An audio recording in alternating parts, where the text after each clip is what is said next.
নমস্কার, আমি ঠাকুর শ্রীকৃষ্ণ ব্যানার্জি। আজকে আপনাদের সামনে এসেছি একটি কবিতা শোনাবো বলে। কবিতার নাম রক্তে ভেজা গোলাপ। কবি আমি। শুরু করছি কবিতা রক্তে ভেজা গোলাপ।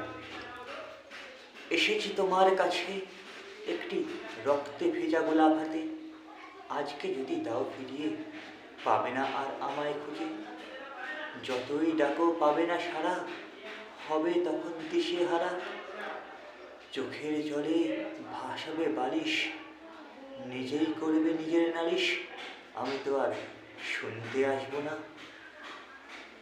এসেছি তোমার কাছে একটি রক্তে ভেজা গোলাপ হাতে।